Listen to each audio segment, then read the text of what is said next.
All right, guys, we're live. So, my name is John Rochford. I am the Tobacco Prevention Coordinator at YSS. I'm also tonight's new moderator. Rusty Johnson is usually the one doing this, and so I have some big shoes to fill.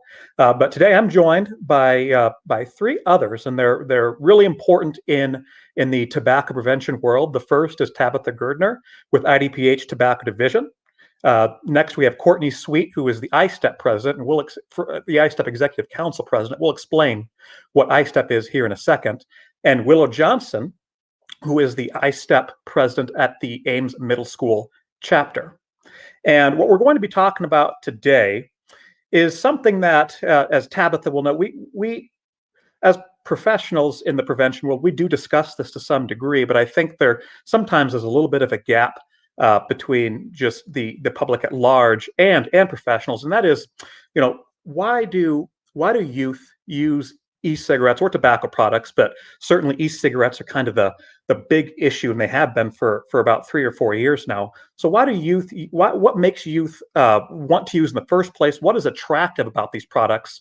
And then hopefully, ultimately, what can we do about it? And by virtue of having ISTEP and 2 youth here, uh, we hope that kind of foreshadowing can help alleviate the problem. But I do want to ask Tabitha first. If you could just for everybody out there listening live and who will listen later on, could you explain what is ISTEP? How did ISTEP come about? And then second, e-cigarettes have been a problem. How pervasive has that problem been, and how big is it currently? Yeah, thanks, John.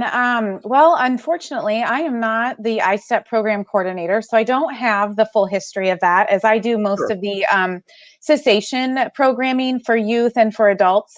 But I think we're coming up on our 10-year anniversary for ISTEP, and maybe Courtney can even give some more history about ISTEP too. I know she's talked a lot about it in the past, but in thinking about why youth are attracted to e-cigarettes, well, it's simple. Essentially, it's marketing. Big Tobacco has, done this before with cigarettes, and we've seen this happen over the years of their, just the different tactics that they use to target youth in their marketing efforts. And it's happening the same now with e-cigarettes and vaping products, especially with their flavors, being fruity flavors. They've done the same thing with cigarettes where they banned flavors years ago because they knew that was attractive to youth. And then that was like the starting point, right, to get them hooked, because traditionally a person isn't going to smoke something that tastes awful. But if it tastes like strawberries, maybe they'll try it. Sure, sure. And Courtney, yeah, and I will say also, just for everybody out there, ISTEP stands for Iowa Students for Tobacco Prevention Education, just to keep that right up there off the top. But Courtney, if you can add anything to that, but also maybe even just give us some background onto what attracted you to the organization in the first place. Hello, everyone. Thank you for having me tonight. ISTEP is really just a statewide community full of young people and teens just wanting to help prevent their peers from vaping and doing all kinds of different tobacco products. One of the main reasons I joined ISTEP, it was 2 years ago. I was doing a self-study project and I started researching vaping. And this was right around when vaping was becoming the new big thing.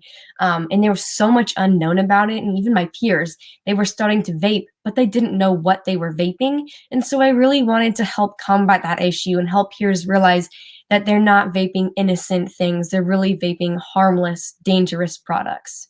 So I joined ISTEP and then the executive council, and now I'm the president. Awesome. And what is the executive council for everybody out there? So for ISTEP, the executive council is like the higher up community. They really plan the events for the greater good that the whole state does. It's more of an exclusive group. Sure, sure. And I'll say, there's a lot of opportunity for any youth out there that do want to join ISTEP or start a chapter. There's a lot of opportunity out there, not only for that, but also to meet your local politicians and other state politicians and really participate in the different kind of legislative processes surrounding tobacco. And moving on to Willow, Willow, the chapter at Ames hasn't been around for a long time, but it's been about a year or so now. What attracted you to the organization, and what maybe are some of the goals you want to achieve as the chapter president? Hello. Thanks, John. Also, so what attracted me to be on the joining ISTEP was, I think, a couple of years ago, back in 6th grade. Um, Long story short, there was a group of kids my age that were my friends, and in the classroom there was an incident with vaping in the classroom, and ever since then, like, I care about my friends, and so I've been looking into like stuff like that, and I just wanted to learn more about vaping, and I knew that since they are my friends, I think I could help them by joining the ISTEP community, and some of the things that I want to achieve as the ISTEP Arts Chapter President is to bring more awareness and maybe do some events at the school so that people can learn more, and it's that we just learn more pretty much. Sure, sure. And both Willow and Courtney already, as you guys can kind of see, they both brought up the fact that, hey, we see our peers doing this, and it's it's very true when both uh, both of them kind of mentioned it too. Vaping is a very new thing. It really, as a really popular kind of activity, it came around 2015, 2016. 2010 is when you could kind of see them on the mainstream, but really 5 or 6 years later is where it really grew. But sticking with that, guys, Willow might be buffering, so maybe Courtney. You guys have all seen that amongst your peers that kind of started. Let's just kind of start there. What do you think? Just observing the activity that was going on, what do you think drew people to your peers? As Tabitha already mentioned, I think a big aspect of it is the flavors. A lot of people think that the flavors taste good and smell good. I'll walk into a bathroom after school and it smells like cotton candy or it smells a little peachy. And I'm like, that's a little too strong to be perfume, and that's definitely probably a vape. And then I think what goes hand in hand with that is also popularity. All the popular kids do it, and they always seem to be having fun and posting about it on social media. And so that kind of group just influences everybody else, and it sadly motivates people to join so that way they can be like the cool kids. Sure, sure. And Willow, I saw you shaking your head. You can probably attest to that same fact. It sounds like the bathroom is kind of the hot spot. So, and that's something you've seen too, Willow, is amongst your peers, you'd say? Oh, she might. There she Yes, is. actually, I relate to that very much with what Courtney said. I remember actually going into the bathroom. Oh, she's buffering. We'll let her kind of reestablish her connection there. And I will say, the flavoring and how pervasive is that flavoring. There's over, if you go into a vape store, which we have done to kind of just see what is around, you can there's 7,000 plus flavorings out there. Anything from your basic vanilla, cherry, chocolate, all the way up to, I've seen a really weird one. It was like pancake ice cream, vanilla, something like that. Really weird stuff. So there is that flavoring aspect, and another important aspect that Tabetha and Courtney mentioned in terms of the popularity was also the advertisements. And I think if you listen to the radio enough, or even if you see social media, you are going to see some of these images. And maybe can either one of the youth maybe talk about some of the imagery and some of the advertisements you might have seen on social media, describe those for everybody. What do you see in terms of advertisement? One of the biggest things I see is on TikTok, which is just like short, quick little videos. And one of the new fads right now is kind of showing off your small business and how you like package all your product. And so what we see is vape shops will do these same kind of advertisements, and they'll like make a cute package, and they'll have a scrunchie and a water bottle and a cute little t-shirt. And then they have a vape, and they like take the vape and they wrap it and hide it in the water bottle so it's concealed. So that way, if it's delivered and your parent opens it, they think it's just a harmless water bottle. They don't know that you're actually getting a vape. And then also, I just see them on Snapchat and Instagram. Both of those places are really common for the vapes to be found in advertisements there. I know teens don't really read the newspapers, but I recall a few months ago, I was reading the Sunday paper with my parents, and the back page of the newspaper, a full page ad was from Juul talking about how Yep. making the switch from smoking to vaping is so much healthier for you. And that was just really shocking to see that they were advertising it as healthier and that it was in the newspaper. Sure. And so they're pervasive. I mean, you'll see advertisements on social media. You'll see advertisements just generally in media, like you kind of said. But certainly in TikTok, I'm actually kind of older now, but so TikTok's kind of out of my kind of purview. But TikTok is certainly the place for youth now. On Instagram, I know also to add on, like with Instagram or Snapchat, you might have what's called cloud chasers. Those people that like to, uh, well, they make clouds and they do tricks with the aerosol and the vapor and all of that. So there's what it reminds me of personally. It kind of reminds me of the old. Well, not old. It still happens, I suppose. But you see in movies, you see kind of the main character, or kind of the more powerful characters who smoke cigarettes, and it kind of implies that, hey, the if you want to strive to be this type of person, essentially, you might need to have some type of item in your hand. So that's interesting. And Willow, I know you kind of cut out earlier. Did you want to add anything to the kind of what you see amongst your peers or advertisers, anything like that?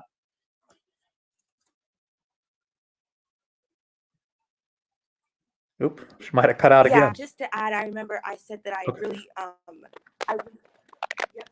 oh, yeah, sorry, one sec. I'm having technical. Okay, no, that's fine. You fix that up, and we'll come back to you. All right. So, and it looks like yep.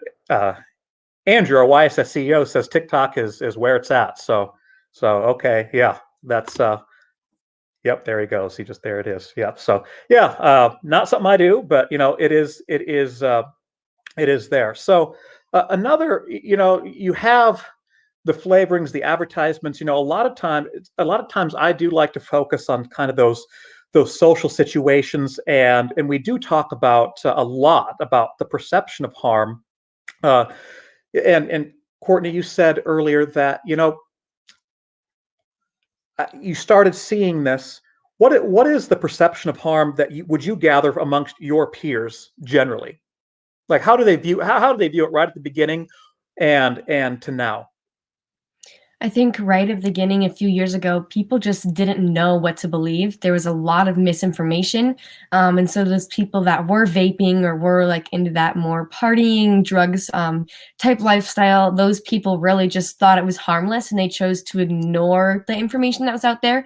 There definitely was those people that a lot of kids in my grade that still thought, it's still not something I should be putting in my body. But sadly, these other people were finding water vapor, or they would vape essential oils, or they would find vapes that said no nicotine. And sadly, that was false advertising. They weren't just vaping a lemon essential oil or just water. They were actually vaping high quantities of nicotine. And so I think they just really did not know the information there because of the lack of correct marketing and labeling on these products. Sure. And you did bring up the N word there, nicotine, right? And so you kind of, and what we're talking about right now certainly is before the nicotine addiction begins. That's kind of the it's that beginning phase.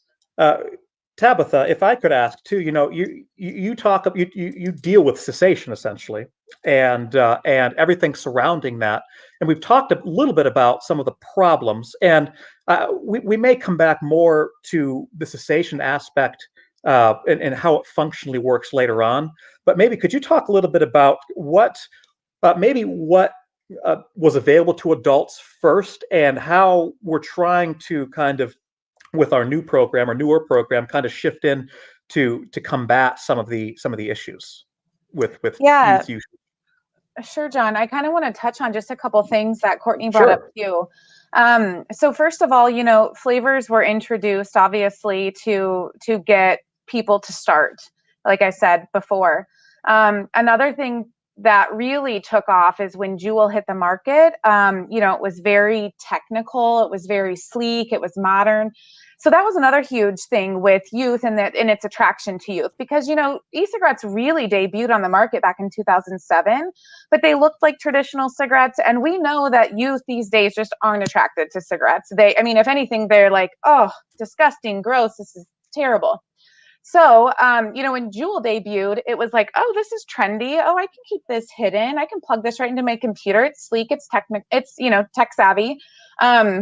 And so that was another whole thing with that marketing tactic. Well, something else to think about with Juul, not only its flavors, not only its design that was like methodically planned, was its high nicotine contents. And they even claimed on their website that the nicotine in Juul, which is, well, we should even talk about the nicotine part of that too, is that the nicotine in Juul is much different than the nicotine in a combustible cigarette. Juul actually found a way to reduce the harshness of nicotine, and they added benzoic acid to the nicotine, which makes it easy, to go down your throat, which of course is just going to make it easier for youth to continue to vape more. And then they combine that with super high amounts of nicotine, and the flavors on top of that. So it's just this mega product that is just really easy to use. And oh, go ahead. Did you have a question? What? No, go ahead. Okay. And then, when they introduced e-cigarettes, they introduced it as vapor. And there was a couple of reasons, that we can speculate as to why that happened. The first is vapor sounds healthy.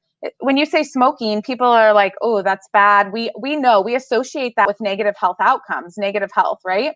When you think of vapor, you think it's water, it's harmless. It's like the thing your mom put in your bedroom when you were a baby to make you better when you were sick, right? That's what you think. You don't realize that that's not vapor. It's aerosol. It's comprised of cancer-causing chemicals.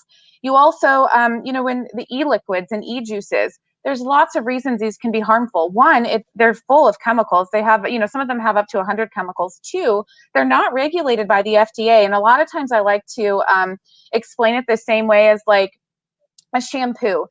Would you use a shampoo on your head if you had no idea what the ingredients were in it? You might be a little nervous, right? Well, that's what's happening with e-juice. It is not regulated. So you or I could be manufacturing these things in our basements and selling them to vape shops for youth to use wherever. And that's kind of where E-Valley kind of came in too, because people were hacking the e-juice, right? Because there's no federal regulations around them. So that's another very important part of how this whole climate kind of came about with e-cigarettes and where we are today. Then we get to E-Valley and we realize, wow, maybe these things are harmful. So people started getting a little bit nervous. At the time of E-Valley, we were at 22.4%. Almost 1 in 4 11th graders in Iowa were vaping. Hopefully we'll have some new numbers coming out soon on that, and we hope to see it decrease. But those numbers doubled in 2 years, more than doubled in 2 years, almost tripled in 2 years. So we see this steady incline. We hope now, oh, go ahead. Sorry to interrupt. Could you Yep. just define E-Valley for people out there too? Yeah, I knew you were going to ask me. E-cigarette and vaping. I can't remember what the A stands for. Lung injury. Associated lung. Yeah. Yes. No. That's. I think. Lung injury. Yeah. You were right on. So I just wanted to make sure people out there knew what we were talking about. So. I know. I forget. Not everybody lived that whole world. At that time, because we forgot with COVID. So right at the crest of E-Valley, right when we were kind of figuring out what people were adding to this, to these products, to make them, people get very sick and even die in some cases. Our Quitline Iowa program developed a youth program, which is exactly what we needed, right? We needed a place that was specific for youth. It was a place for youth to get help. It's a place for youth to get free help, anonymous help, where they don't have to tell their parents, they don't have to tell their teachers, because we also know that youth don't know the harmful effects of vaping. They also may not realize how addicted they can become, and that they probably are going to need help. And if they're too scared to tell their parents, this is a great alternative for those youth to get access to help. Absolutely. And I really liked everything you just said, because I think everything mixed together is it really is the perfect storm. You know, we have not only do we have some of these social pressures that are leading to teens starting at the first place, or the flavors, or and the point that you brought up with the with how kind of sleek and the sleek design. That's the Juul's nickname early on was the iPhone of e-cigarettes. You know, so I mean that obviously is brings some of that you know, technological imagery up too. And so you do have this perfect storm of, yeah, advertisements, social pressure, even the design of the actual device. And then you have all of this ambiguity surrounding what's actually inside of it. And I believe the statistics as they stand right now, I believe there's, I think 65% of teens in a CDC survey, uh, they thought that, you know, what they were actually putting in their body, to your point, was simply water vapor. And another 14 or 15% said don't know. And so you're looking at, you know, 80% of youth who simply don't know. And then to add to, on top of that, you do have adults who are, you know, when I first started here back in 2018, it's certainly gotten, I think, better, so to speak. But back 2, 3, 4 years ago, even adults were very much in the dark about what was going on. And we would ask, we go to e-cigarette stores and tobacco stores, and they tell us, yeah, we have parents come in sometimes and buy these products for youth, not because it's for nefarious reasons. They just don't know what the heck's going on necessarily. So, well, and it's very true. I talk to a lot of adults. I talk to a lot of school administrators and parents. And, you know, I give a presentation actually on all of the new nicotine. We call it the new nicotine addiction, because it's a new nicotine. It's a different nicotine, and it's a different addiction. It's totally different. You know, you can kind of even think about the traditional person who would start smoking cigarettes, you know, 20 years ago may not have been in sports, right? Because they know that that would have negative impacts on their breathing, on their ability to run or whatever performance. Well, that's not the case with e-cigarettes and vaping. You see, you know, people heavily involved in sports vape because they just don't understand or know that there are negative outcomes associated with vaping. And a lot of that goes with that it hasn't been around long enough to be studied long enough to then show the negative effects. And so there's a lot that kind of plays into this perfect storm too. And I think that's what sure. public health is doing, is working to educate people. I think that's what ISTEP is doing, is working at that peer level to say, hey, you know, there is harmful effects to this, you know, and there's places that you can go for help if you're already addicted. Absolutely. And yeah, ISTEP is one of the solutions that we have. And ISTEP is something, it is adult facilitated, but it is completely peer led. I mean, it really is something that youth invest their time in and invest their own expertise in their age group to kind of combat some of the social pressures and all the things that we've kind of touched on thus far. And kind of staying along those lines, and I'll ask both Willow and Courtney. You know, when I go in, and I don't know if Tabetha, when you talk to youth ever, that you come across this, but I tend to come across this fairly often. When I go in and I might present or talk to youth, it almost universally, it almost goes well. I mean, I think that everyone is respectful and here's the message. But I almost every time also I do come across some pushback. Sometimes the pushback is you know, we don't, everything sounds so sensational. None of that stuff has happened to me. You know, just really kind of just pushback generally. Do you guys, what do you guys, I guess this is, you know, this is really where we want to get the youth perspective for people like Tabetha and I. How do you think youth want to be approached about, and this could go for parents too, want to be approached about some of the prevention messages coming across? I mean, is it something where you and your peers, do you guys want us to kind of be didactic and preach to you, or how should a conversation go surrounding not even just e-cigarettes and tobacco, but really all kind of substances too, maybe? I think one of the biggest things is you have to come from a loving standpoint. Youth don't like to be told what to do. That's no secret. Teenagers like to rebel. They like to do the opposite of what you say to do. So I think the biggest thing is just saying, I'm not trying to attack you or fix you or control you, but just for your health and for your safety, I need you to hear me out when I say why this is dangerous. And I understand it's not your fault. You are being directly marketed to. And so it's these big tobacco companies' fault. However, we need to get you help. And what can I do to help you? I'm there for you. I'm your support. I'm not going to get angry at you. I'm not getting mad at you. Just be very loving and generous with them throughout those times. Sure, sure. And Will, did you have anything you wanted to add onto that? Well, I agree with what Courtney said 100%. I think that if there's a safe community built first before you go in with, we're trying to help you and things like that, I think. But I mean, honestly, just to show like the effects too, like I know when the YSS, some of the people came to our school last year and they were showing like, people that had mouth cancer from chewing tobacco. I feel like that kind of reached more people than, just saying, oh, let's not do it, but just show what can happen. I think that could probably reach deeper too. Sure, sure.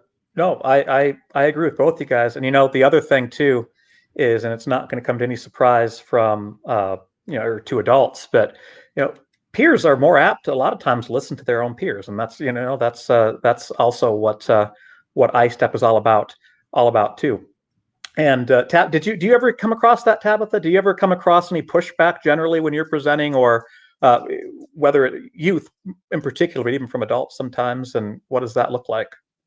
So, when I present on straight facts, I just want to educate people about the products, what the industry has done to the products, and what these products can do to you, and then offer the help at the end. I think I don't know that I've ever received pushback. If anything, people are in awe. And that goes for adults, that goes for youth, that goes for everyone, because they don't understand, from the beginning, how the industry targets the youth so much. And I have heard even in some cases where youth have felt personally attacked, and I'm like, when you bring up different things, like when you see your friends on TikTok, they're probably a lot of that, not your friends, but influencers on TikTok. That's probably because the tobacco industry is paying them to put this post up to directly target you, because they want you to get hooked, because they want your money, because they want you to be a lifelong user of tobacco, because that puts money in their pockets. That's what they do. They have some of the best marketing companies in the world. And another thing to remember too is these are always some fun facts that I like to spit out, but last year in Iowa alone, the tobacco industry spent $92 million. That's just in Iowa on marketing. 92 million in Iowa on marketing alone. That's insane. Worldwide, they spend $1 million per hour in marketing. So they have insane tactics. And so none of us are going to go unnoticed, right? But youth just need to be aware. They need to be aware of their surroundings. When you drive by a gas station, when you stop to get gas, you're going to see these ads. They're going to look cool. Be mindful of that. That's what they're trying to get you to do. When you go inside and you see these things sitting right on the counter, right up front by the candy, that's on purpose, because they know you may like Skittles. So if they put a Skittled flavored e-juice right there, you may be more apt to purchase it, right? Because you see that association. And so just educating youth on that. And then they're like, oh, okay, I guess I know now these tactics, so now I can be more aware of them. And those tactics are pervasive. When in a lot of the presentations that I do, well, all of the presentations I do, we put the advertisements up for people to see. And not only that, we actually put the advertisements up alongside advertisements from the 1940s, the 1960s, to kind of show the issue. And when you talk about the Skittles, the whole Skittles thing reminded me that not only is there just, putting them next to Skittles, there are flavors that are Skittles, essentially. I mean, what comes to mind is, I always kind of laugh about it, is there's one flavor that's called Sprites. Everything about the bottle of the e-juice is the same besides the extra S there at the end, and so obviously you know what that flavor is. And so yeah, there is that kind of there is that association. And I know some people have asked me too that do use not just e-cigarettes but tobacco, and it's typically adults. And they say, well, you can't, the age, well, at the time of 18, now it's 21, but at the time you can't do much about it. It's all, you sometimes come across, you're infringing on my freedom type of thing. And they also say, well, but these are products for adults, not just the people, but also the companies themselves. I do, one of the statistics that's really interesting when you dig down into the history of cigarettes, for instance, is that most of the users, 90% began using before the age of 18, which is huge. And anecdotally speaking, uh, and you guys might have out there might kind of have heard this or attest to it. 12 or 13 in terms of cigarette usage before the 90s is really kind of the ages where people started. And so there is, and if we know that, then obviously the tobacco industry at large is going to know that, so that's kind of how we like to frame it. But the advertisements, the colors, the models, if you see those Juul advertisements out there that are from 2015, 2016, they're young, they're having fun. They're certainly not I'd put my money down that they're not users of regular tobacco products or former users, so there is that aspect. And Tabetha, I don't know if you would be super comfortable addressing this, but and we can go around, because I'm sure Courtney has worked in this area especially. But some of the legislation, we've talked about flavors, we've talked about advertisements, we've talked about a lot of different things. What, in terms of legislation, whether it's pending or you're actually working on it, where would you say you would want to begin? Obviously, flavors have been under a lot of scrutiny over the last couple of years, and there's a lot of different loopholes too. But where do you, in your guys' work, where do you all want to start at in terms of how do we really kind of combat the issue? Well, first, I'd just like to say that flavors, including e-juices, were banned in 2019, I think, or was that early 2020? I kind of get it confused. But there was a big loophole with that, right? So this can get muddy, but any disposable product can be flavored, so that's what they did. That's when they came up with Puff Bars, Altos. There's a lot of different ones that are disposable, because if they're disposable, then they can have flavors. So that's how they got around the flavor ban. However, with legislation, what we do really at our division, and even ISTEP, what we're charged with at the state level, is to educate. We really want to educate stakeholders. We want to educate the community on why it's important, for tobacco 21 laws, maybe even, dare I say, tobacco 25 laws. And the reason I say tobacco 25 is because we know that the brain doesn't stop developing until age 25, right? And again, tobacco companies know this, right? So remember, as soon as you think you're smart, the tobacco companies are already 3 steps ahead of you on this. So they know that if they can get people hooked at young ages, their brain is going to make, the nicotine will make changes to their brain. It's like the way that your synapses are formed in the brain is what nicotine does. And I know that's getting muddy too, but essentially what I'm getting to is that if you start at a young age, then you already have that addiction to it, right? So it's going to be much harder to quit as you get older, which is why the pushback on age. So the good news is we've got to T21. We do have the Smoke-Free Air Act. I know some of our stakeholders are definitely working on, getting vapor products included in that as well, because right now vapor products are not included in the Smoke-Free Air Act. We do have businesses that adopt policies on their own to, not allow or prohibit vaping in their businesses. But if they don't have one, essentially, they're not covered under the Smoke-Free Act. But we do great work around that, great education around that. As you all know at YSS, you do work around that too. So I think from our standpoint, we are here to educate people on the importance of just, tobacco prevention and tobacco use in general. Sure. And Courtney, do you have anything to add to that? What kind of, maybe even if you want to kind of leave the legislation aside, what types of things have you done, and what are you working towards currently? So another big goal of ISTEP, like Tabetha mentioned, is just really education. There was a bill that sadly did not make it very far, but about a tax on flavored e-cigarettes. This is something that we've seen other states do, and we have seen other states even go as far to ban e-cigarettes. This would be beneficial because it really helps those younger people not get the products in hand. The goal of ISTEP is obviously that peer-to-peer education. However, there's only so much that we can do as young people. And so we really encourage you adults to go out and learn more, and adults are the ones that can make the change. So if they see something with vaping and legislation that can help us, we really want to just be there to educate them and educate our peers. So once our peers get old and can start voting, that they can start to make those changes to put a tax on e-cigarettes or ban e-cigarettes. Another big thing is menthol cigarettes and e-cigarettes. Those products are still in the market, and we know those are highly addictive as well. And so Iowa's Attorney General recently signed a letter with 23 other state generals, and they sent that to the FDA just advising that they ban the sale of menthol cigarettes and e-cigarettes. So that's something that we'd like to continue to see progress on as well.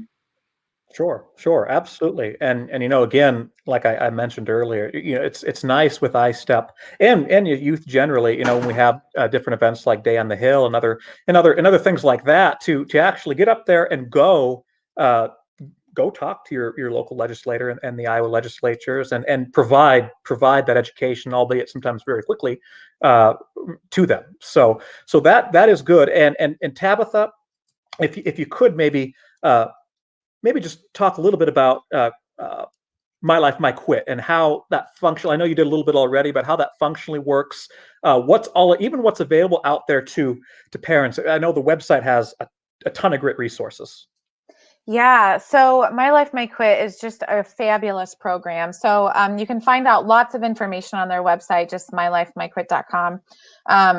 They also so essentially how this can work is if you have a youth, we'll start from the youth perspective first. So if you're a youth and you think you need help quitting vaping because you can't help it, and maybe you're scared to reach out to an adult, or maybe you don't have anybody to reach out to, My Life My Quit's a great way to start. You can sign up online through the website, or the easiest way is just to text Start My Quit to 36072.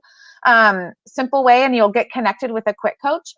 The great thing about our quit coaches is that they've been through some extensive training on different scenarios that youth may experience, and just different social gatherings or social experiences they may be going through during their quit time, and peer pressure, and just helping. The quit coach can just help them kind of navigate those situations. The quit coach will also kind of, to educate them on the products and say, here's the reasons maybe you might want to quit. And even if you're not ready to quit, but you just want to get more information, still text quit line, or text My Life, My Quit, because they'll talk you even through that too. So it's just a great resource. We also offer amazing resources for educators. We have I have one here. Let me grab it real quick. We have like our Iowa Vape Free Schools Toolkit that we can set up with administrators at schools, and ways for educators to kind of work with students within their schools. We offer free materials and resources to give to educators as well, because we know that school is a hot place where kids are getting, caught with vaping devices. And so instead of, having punitive actions against them, we kind of offer alternatives, to that with the My Life, My Quit program, and ways for the school to educate the youth on how to get help.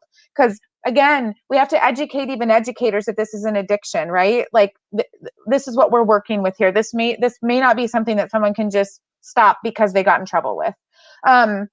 And then also with parents and health providers, we have a lot of information on our website, the IDPH website, as well as the My Life, My Quit, free resources available there, and just education and brochures that talks about the program. So when a youth signs up, they get 5 coaching sessions with a coach.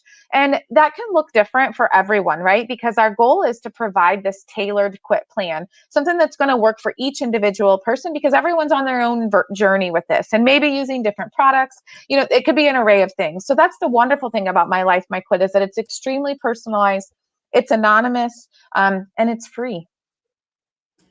Absolutely. And it's January 2019 is that when that was launched. I mean, it's been a little bit over a year now, but it's fairly new, but it really does. It has great resources. I know we've already print out some posters and just use some of the different things that are available. So really great program.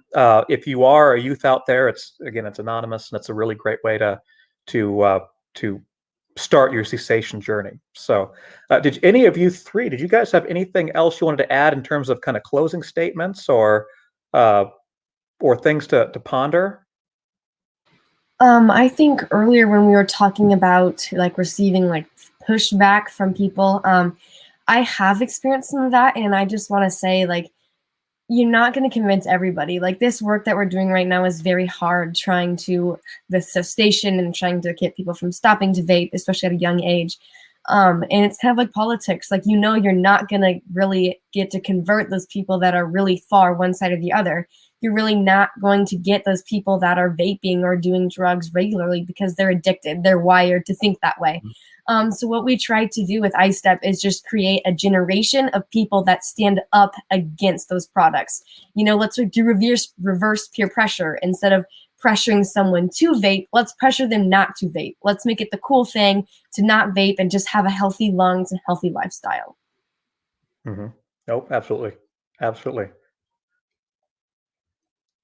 Tabitha or Willow?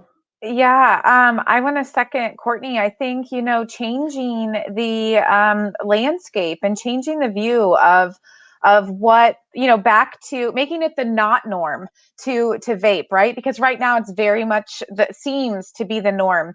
But when a lot of times when I present the data on, 1 in 4 high school students using tobacco, we still have to remember that that's 3 in 4, 75% that are not. Yeah. So if you look at numbers, really the cool thing is probably to not vape, because that's what the most people are doing, right? So at least in terms of the Iowa Youth Survey. So that's one thing to think about.